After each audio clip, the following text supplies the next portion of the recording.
नागपुर महानगर पालिका में 4 साल से खाली पड़ी महापौर की कुर्सी का इंतजार आज सुबह खत्म हो गया। आज सुबह मनपा मुख्यालय में आयोजित पदग्रहण समारोह में नीता ठाकरे ने महापौर और लीला हाथीबेड़ ने उप महापौर पद की शपथ ली। इस अवसर पर सत्ता पक्ष नेता बाल्या बोरकर और नेता प्रतिपक्ष संजय महाकालकर ने भी अपने अपने पदों का कार्यभार संभाला। कार्यक्रम में महापौर नीता ठाकरे और भाजपा प्रदेशाध्यक्ष चंद्रशेखर बावनकुले ने संबोधित किया। 4 वर्षों से चली आ रही राजनीतिक अनिश्चितता के बाद आज नागपुर महानगर पालिका को नया नेतृत्व मिला है।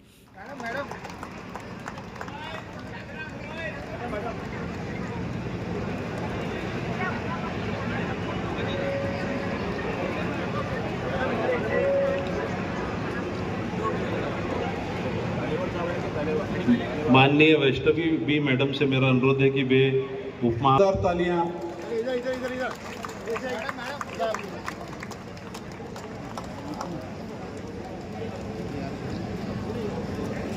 माननीय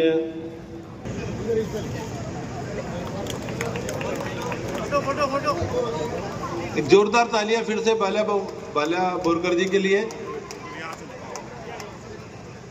जी का स्वागत करने का मैं अनुरोध कर रहा हूं। मैं मेघना वासनकर मैडम से अनुरोध करता हूं कि वे आए और मोहन मते जी, मैं राजेश भगत जी और अनिल सोले सर माजी महापौर और माजी आमदार उनका स्वागत करें।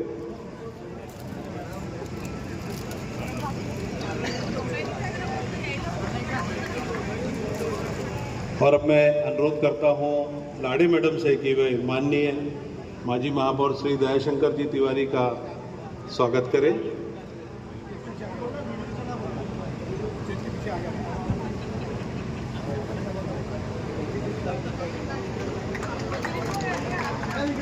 माननीय माजी आमदार श्री विकास कुम्हारे जी भी हमारे बीच में उपस्थित है, उनका भी स्वागत करने का अनुरोध मैं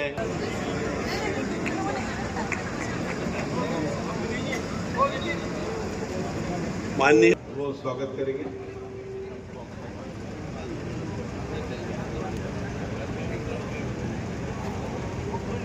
अनुरोध जैन साहब से करता हूं कि वे इनका भी स्वागत करें। बंटी कुकड़े जी, माजी स्थायी समिति अध्यक्ष श्री कुकरेजा जी भी हमारे बीच में उपस्थित हैं, उनका भी स्वागत करने का मैं अनुरोध करता हूं। और हमारे बीच में राज्य सफाई कामगार आयोग के अध्यक्ष श्री सतीश डागोर जी भी उपस्थित है, उनका भी स्वागत करने का अनुरोध मैं जैन साहब से करता हूं।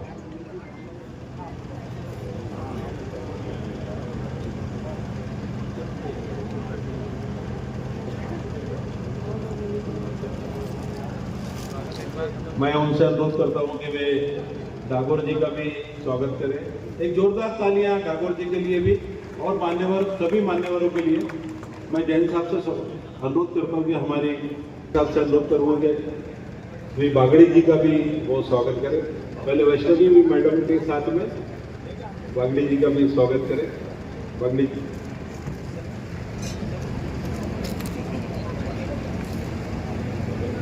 मैं उप महापौर माजी उप महापौर श्री संदीप यादव साहब, यादव जी पीछे की रूम में बैठे हुए और बाकी जो भी यहाँ पर उपस्थित।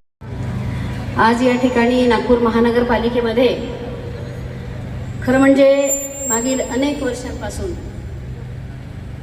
महानगरपालिकेत काम करण्याची संधी मिळाली, पण आज या ठिकाणी जी संधी मिळते आहे ती मी पदभार स्वीकारताना एका मोठ्या जबाबदारीची जाणीव मला होते आहे। या ठिकाणी मला आशीर्वाद देण्यासाठी, माझ्या पाठीशी सहकार्य ठेवण्यासाठी मंचासीन माननीय आपले मंत्री चंद्रशेखरजी बावनकुळे, माननीय दयाशंकरजी तिवारी आपले अध्यक्ष आणि ज्यांनी म्हणून खरं म्हणजे महानगरपालिकेमध्ये 2002 साली मी ज्यावेळी निवडून आली त्यावेळपासून ज्यांनी मला कायम मार्गदर्शन केलं, कायम समजून घेतलं आणि शिकवलं खरं तर ते सर्व सन्माननीय माननीय माजी महापौर अनिलजी सोले, माननीय भेंडे सर, माननीय बागडे सर, विकास भाऊ, बाल्या भाऊ, कुकरेजाजी, मंचासीन सर्व माननीय आमदार मॅडम, वैष्णव मॅडम, समोर उपस्थित नागपूर शहरातील ज्यांच्यामुळे या ठिकाणी उभं राहता येत आहे असे सर्व प्रथम भारतीय जनता पक्षाचे कार्यकर्ते, पदाधिकारी आणि या शहरामध्ये ज्यांनी 102 या संख्येमध्ये भारतीय जनता पक्षाचं निर्वाचन मिळवलं, आभार मानते, अतिशय जबाबदारीने आभार मानते। या ठिकाणी बोलत असताना आमचे जे नेते आहे शीर्षस्थ माननीय गडकरी साहेब आहे, माननीय देवेंद्र फडणवीस साहेब आहे, आपले महसूल मंत्री, पालकमंत्री माननीय बावनकुळे साहेब आहेत, सर्वांच्या मार्गदर्शनामध्ये आणि या शहराचा विकास आपण सगळे पाहतोय की अतिशय तीव्र गतीने विकास होत आहे। निश्चितपणे सगळ्यांनी जे सांगितलं ते भारतीय जनता पक्षाची कार्यपद्धती कशी आहे, त्याच्या नगरसेवकांनी कसं वागलं, विशेषत्वाने शीर्षस्थ नेत्यांचे, सर्व सन्माननीय पदाधिकाऱ्यांचे आशीर्वाद जे पाठीशी आहे, त्यांनी जी निवड केली आहे, जी जबाबदारी टाकली, त्यांचे अतिशय मनापासून आभार पालट झालाय। आणि म्हणून हा कायापालट होत असताना जो प्रयत्न झाला त्याच्यामध्ये आणखी तीव्र गतीने विकास कसा होणार आहे, आणखी नागरिकांना काय काय हवं आहे, आणि या सगळ्या गोष्टी होत असताना भैयांनी सांगितलं की निश्चितपणे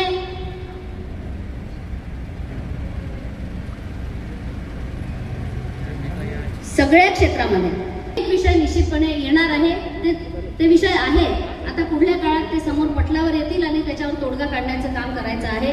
आणि निश्चित मला खात्री यासाठी आहे की माझं जे नेतृत्व आहे, माझे सगळे मंचासीन जे आपल्याला सर्वांना माहिती आहे, शहरात की परत येणारी जी तिसरी एक महिला स्थायी समितीची चावी जिच्या हाती असणार आहे ती देखील महिला असणार आहे। हा देखील एक वेगळा विषय आहे, ऐतिहासिक निर्णय आहे भारतीय जनता पक्षाचा की 3ही मोठ्या पदांवर महिलांच्या हाती सत्ता दिली गेली आहे। आणि याचा अर्थ असा आहे की महिलांच्या काम करण्याच्या पद्धतीवर विश्वास ठेवताना त्यांच्या मार्गदर्शनातून चांगलं काम करेल हा विश्वास त्यांनी ठेवला आहे। आणि शहराला देखील आणि या सर्व शहराला, आपल्या सर्व लोकांना देखील मी हा विश्वास देऊ इच्छिते की महिला म्हणून काम करत असताना जी अपेक्षा शहराने केली आणि मार्गदर्शकांनी आणि नेतृत्वांनी जी जबाबदारी दाखवली, जो विश्वास दाखवला, त्याला कुठेही कमी पडू देणार नाही। हे म्हणत असताना एकीकडे की कमी बजेटमध्ये कसं चालवायचं, घर कसं चालवायचं, तिला 10,000 मिळाले तरी पण ती बरं चालवते, व्यवस्थित चालवते, तिला अधिक मिळाले तरी ती चालवते।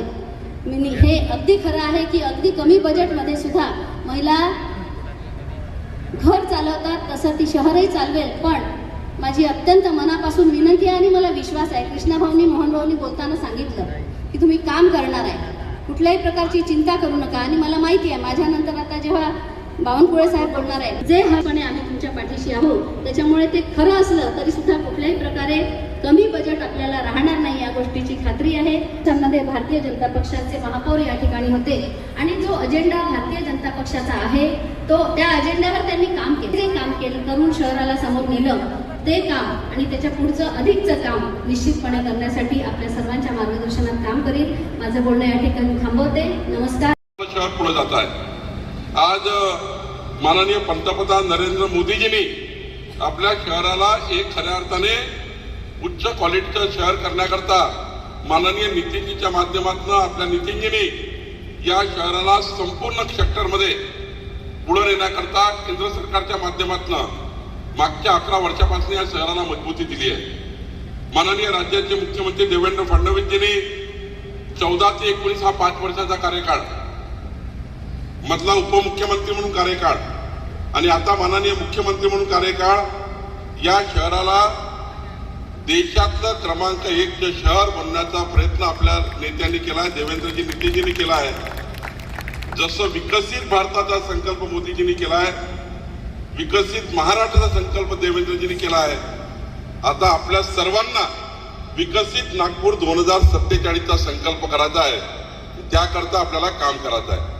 खरं तर 2047 मध्ये आपल्या महानगरपालिकेच्या निवडून आलेल्या प्रतिनिधींनी, आपल्या महापौरांनी, उपमहापौरांनी, आम्ही सर्वांनी, आमचे सहकारी आमदार आम्ही विचार केला आहे, देवेंद्रजी नितीनजींनी विचार केला आहे की 2047 मध्ये नागपूरची जी जनसंख्या असेल 23 वर्षानंतर मध्ये नागपूर शहराला 23 वर्षानंतर जे बाळ जन्म झाले आहेत, ज्या बाळाचा जन्म झाला, ज्याचा जन्म होणार आहे, या बाळांकरता या लोकसंख्या तर सर्व सेक्टरमध्ये नागपूर शहर पुढे गेलं पाहिजे.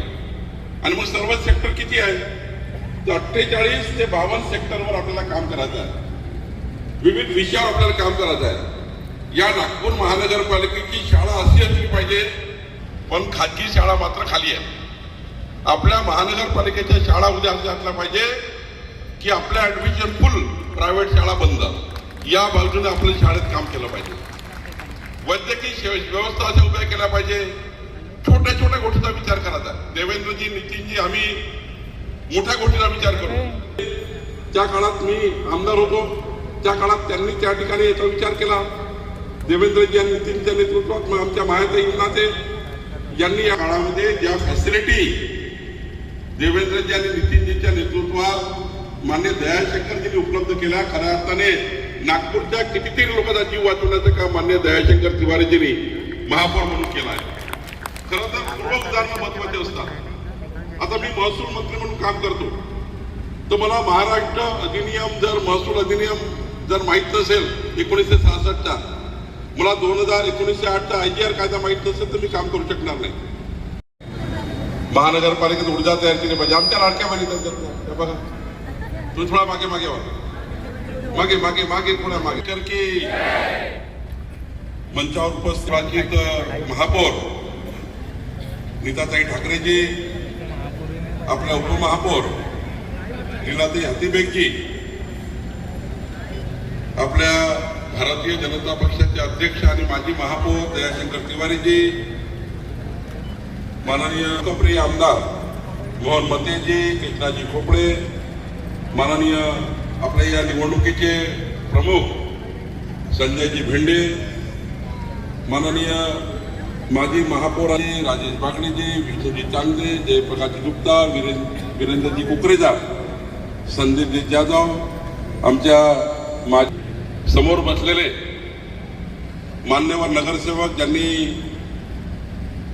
या निवडणुकीमध्ये प्रचंड मोठं यश नागपूरला मिळवून दिलं, असे आपले सर्व नगरसेवक ज्या कार्यकर्त्याच्या आणि संघटनेच्या बळावर समाजाच्या शेवटच्या व्यक्तीपर्यंत पोहोचून आपला सर्वांना निवडून आणण्याकरता ज्या कार्यकर्त्यांनी, पदाधिकाऱ्यांनी मेहनत केली, त्या सर्व उपस्थित पदाधिकारी, उपस्थित सर्व बंधू भगिनी, खरं तर आज नागपूरच्या महानगरपालिकेच्या इतिहासामध्ये महत्वाचा दिवस आहे की आज आपल्या महापौर नीताताई ठाकरेजी, लीलाताई हाथीबेगजी उपमहापौर, आजचा हा जो पदग्रहण सोहळा आहे हा नागपूर शहराच्या लोकशाही परंपरेमध्ये एक महत्वाचा टप्पा आहे. आणि आपण सर्वजण आज या ठिकाणी जबाबदारी स्वीकारत आहोत, ही जबाबदारी सन्मानाची आहेच, पण तितकीच ती खऱ्या अर्थाने सेवेची आहे, कर्तव्यनिष्ठेची आहे. जनतेचं मत आपण कर्ज म्हणून घेतलं आहे, आणि जेव्हा कर्ज घेतो तेव्हा ते कर्ज आपल्यावर विकासाचं असतं, जनतेच्या आशा अपेक्षाचं असतं. लहान जरी संविधानामधून आपल्याला मिळालं असेल तरी आपल्या सर्वांकरता हे मताचं कर्ज आहे. आणि म्हणून या मताचं कर्ज 5 वर्ष काम करून जनतेच्या आशा अपेक्षा पूर्ण करणे ही जबाबदारी आपली सर्वांची आहे. आणि हे आंतरराष्ट्रीय, राष्ट्रीय लेवलला आता महत्वाचं शहर आहे. या शहराला जसा उपराजधानीचा दर्जा आहे, कधी काळी आपले शहर राजधानी होतं CP आणि बिराडच्या सरकारच्या काळामध्ये. आपल्या शहराला विविध आयाम आहेत. खरं तर आपलं शहर सांस्कृतिक आहे, या शहराला एक इतिहास आहे, या शहराची एक परंपरा आहे. या शहरामध्ये खऱ्या अर्थाने ग्रीन शहर. बोलो भारत माता की, भारत